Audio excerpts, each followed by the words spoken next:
So now you're reacting to a solo artist who is an XFX member, Sulli, and her solo debut song. This song is a conversation between a woman with a dissociative disorder, aka multiple personalities, and the other people living in her head. Whoa. The randomness of the lyrics reflect this. Her agency describes this song as organic pop with a French sensitivity, and it expresses the different ways she is perceived by herself and others.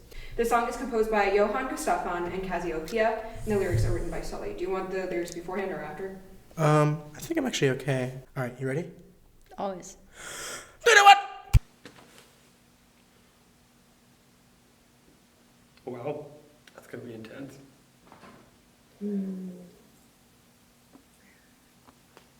걔네들은 갑자기 나타났어요, 어느 날. 그냥 연기했던 기억인 것 같기도 하고 스트레스 때문인가? I love this documentary style. 아니면 잘 모르겠어요. This almost looks like a video heavy type of song. Wait. 난 Oh, 정말 the music 누굴까? video does remind me of a European art 내가 film. 뭘 잘못했나? 그냥 다 끝내고 싶다. 그런 생각을 해요. 끝이요? It's really beautiful cinematography. 글쎄요. I get Renoir vibes from 어떤 this. 끝인지는 각자 생각이 다르지 I'm interested to 않을까요? hear how they start the song because the intro is like so long. Interesting. It's like a music box. Yeah, with the Glock.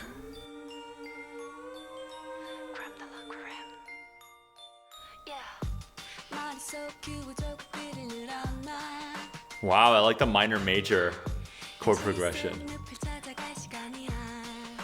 Interesting.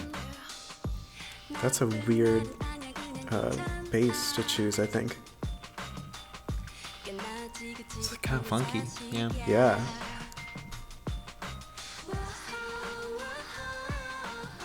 And it's also so far registrally from all the other instruments. Got like the high percussion. Is that an accordion? And it sounds so happy now. Sounds like Lily Allen. Yeah. Yeah. There's such a lightness of quality and playfulness. It's like she's playing hide and seek with her other identities. Quarter notes are upbeat. So, and the piano. I'm loving these subtle harmonies thrown in here. Yeah, there are like these huge. There's a huge polar separation between like the twinkling. The highs and the lows. Yeah, the of highs this. and the lows. This is a beautiful voice. Yeah.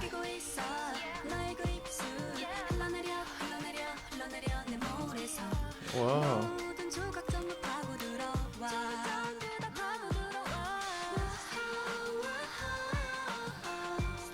So whimsical. Yeah.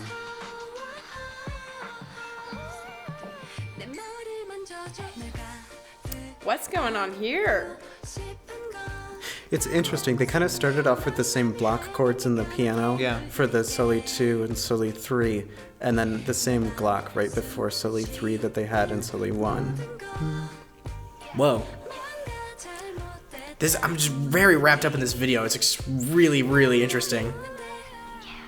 Ooh, now we got sextuplets in the, like, chime, I guess? Oh wow, okay. That's Dorian 4, Dorian.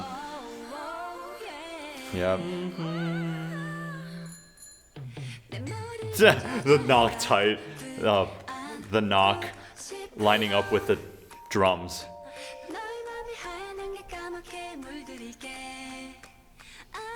I like that. Sounds like time passing. Interesting. Bop, bop, bop. I like how that is like every other beat. Twinkles.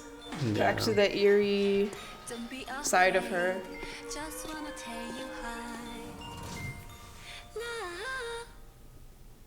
That like ended with dissonance, didn't it? There's like one like dissonant note in there. 그녀를 이해할 수 있어요. 그녀는 그냥 인사만 하고 싶었던 거일 뿐일 거예요. 모두가 사라질 것 같아요. 모두가 사라지는 게 좋지 않을까요?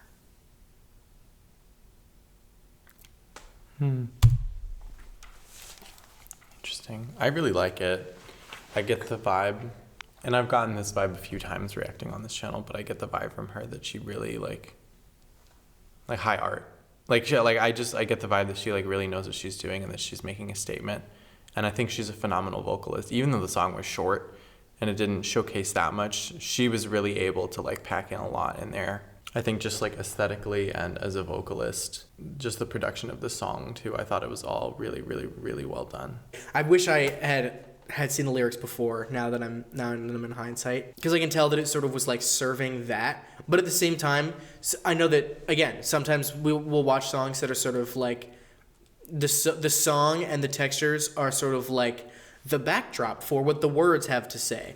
And sometimes the words are just kind of like bullshit so that you can just like jam out. And so sometimes because of that like sort of duality, sometimes one suffers because you're paying too much attention to the other one. And I felt like that wasn't true with this. Even though I don't quite know what the lyrics are, I feel like there was equal amount of attention paid to like, or at least enough attention paid to all the aspects of this. The video, the lyrics, the song, the production, the choice of like sonic aesthetics in terms of like what instruments they used, the way that they process drums. You know, there was like a lot of stuff. Like they had sort of like a crunch filter on the drums at one point. They did like some gating and shit like that. It was really cool. Like they put a lot of effects just on the drums, but like that wasn't the only thing that they did. You know, they made a lot of really smart choices. I like that term organic pop. It very much felt like, I'm not sure I would know how to define it, but I know that this is it. I thought the instrumentation was the most wide variety of things instead of, I expected there to be just a whole bunch of different sections in the song that came one after another. I heard an accordion somewhere. But I think it actually makes more sense the way that they did it, because they're all kind of coexisting at the same time instead of being like, now you're this person and now you're this person. It's like they're all there and they're all there at the same time. And it wasn't that many instruments, but they were just so odd together. Yeah. That I thought it gave it a really cool effect. All right, so you'll be comparing Goblin to her B-side song called Dorothy, released on the same album. Dorothy is a new age-inspired song, and the lyrics describe the different aspects of a girl who is no longer in the world. The song is composed by Simo and Man Kyu-jung. And the lyrics are by Sulli once again.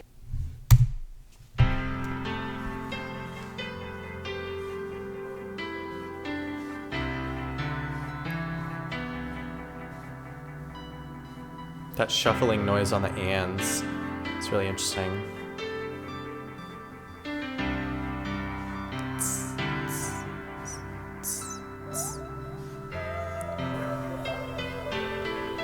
Well, also like Bird sounds-ish. It's not balanced on like. Is it not? Oh, you're right. It's stronger in the one that I was listening less. I love the sounds she's making. It sounds like bird calls. Like, that's so cool.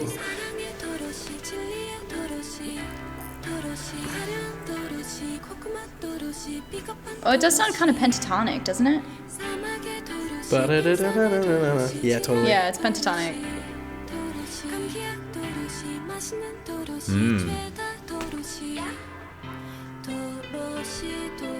Ooh, nice syncopation.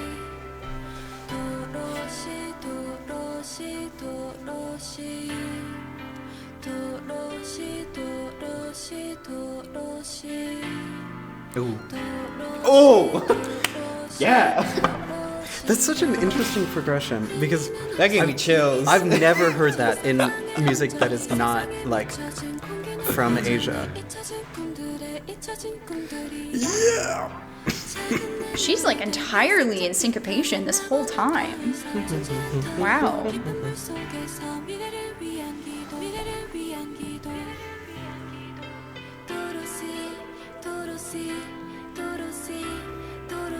Wow, she's really doing these repetitions. I dig it. It really works in this context.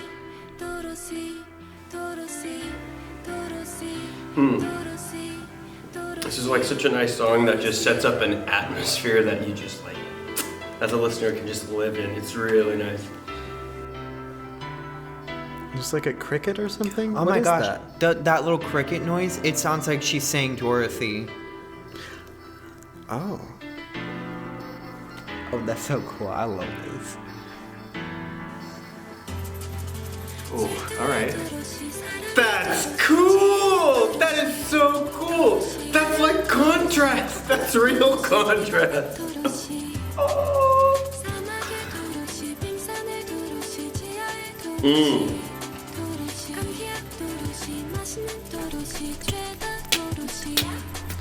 Yeah, and then you also have the rhythmic dissonance here. 3 against 2. Like simple against compound.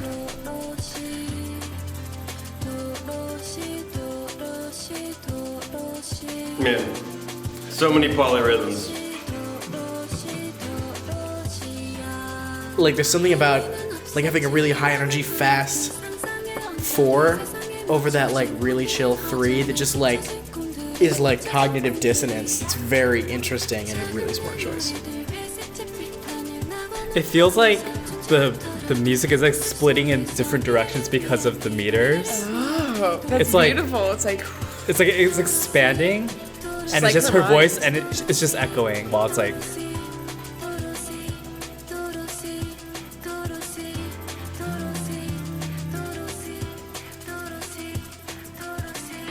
Nice. Just cuts away.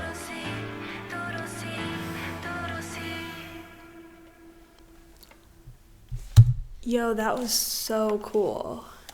Interesting. What was so cool about it? Like, okay, so it reminds me so much of minimalism. Minimalism, like the style of music that's like Philip Glass, Steve Reich, like where they take like, and other people too. They just have like very like sparse textures, I guess. And repeated motives that occur over and over again. And sometimes they'll like displace a motive, so like it won't line up with itself rhythmically, and it'll just be like kind of aurally confusing texture, and then they'll go back to like simplicity. So I feel like they did that a bit here. No, she's singing about having an ideal and knowing that paradise is out there, but the world just like beats you down and you feel like very broken, and you look back on those ideals that you had and you're like, oh shit, like this sucks. I don't know, that's sort of what I got from the lyrics. She feels very distant from the dream she once had, or the paradise she thought she would be able to get to. I really liked it. I thought it was cool. Yeah, it was nice. It was very transient sounding. And then you have, I guess, 3 distinctive breaks of the chorus. Because the first time it sounds very much held, as if there's a tenuto mark on top. Dorothy, Dorothy, Dorothy. And then the second time, it starts kind of having a more propelled outlook of the ends of the notes. And then the last one, especially with the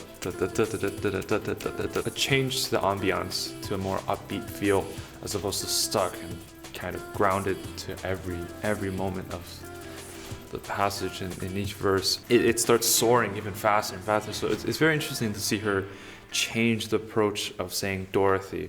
And it wasn't one of those weird chants where it's just, oh my goodness, we're actually gonna listen through this 15 times. But I actually genuinely enjoyed listening to her say Dorothy and explaining what she means by Dorothy in the verses. There's this music meme where Binky from the child TV show Arthur puts on some headsets and says, when did they stop tuning their instruments? It's like, no, that is the music. Yeah. But this isn't the case of tuning their instruments, but I definitely had that feeling where at the beginning, the piano sound wasn't my favorite. I didn't know what to do with it because there were lines like da, da, da, da, but every note seemed very concrete. And I was like, man, that's not what my teacher taught me, how to play piano. But if K-pop or K-pop balladry has taught me anything, is that a certain piano sound does not indicate that the entire song is going to be bad. And for this one, they definitely hit that moment once she started singing, especially when she started repeating Dorothy the first time. I became when Binky started floating with all the colors, it was like, whoa. Yeah, but I really got this feeling that I was sort of in space, just floating, just looking at planet Earth and stuff. And then some way halfway through that, the music did not change at all. And then I realized, wait a minute, what if this is about something more spiritual? Because as Umu introduced, the song is about a girl who is not in this world anymore. That could mean physically, but that could also mean like spiritually or in some sort of a Zen place, a metaphysical place, exactly. But the music was able to evoke that as well. And this part is just my interpretation, but once the beat started kicking in, it was almost like I have returned to the world after my voyage, and I was able to see, like when people are crossing the street, but they like play it in fast motion for dramatic effect, like people just like cars just moving and then traffic lights. That's kind of what that fast beat reminded me of. Like it's like seeing through the Matrix. You can suddenly see we're all in such a hurry, but to what? And yeah, it got really philosophical without being very, very verbose. It's not the most poetic thing, but it's just evocative enough. And even repeating Dorothy over and over again was able to evoke all this stuff, and I really liked it. It's really interesting how sometimes you can create this really weird kind of rhythmic tension. So for example, they're like da-ga-da-da-da-da-da-da-da-da. So like 3/16 notes, and then it goes back to the triplet. But because both of those subdivisions, 16th notes and 8th note triplets, they're not like related to each other like 16th notes and then 8th notes are, right? Where they're not in between, so they mesh up against each other.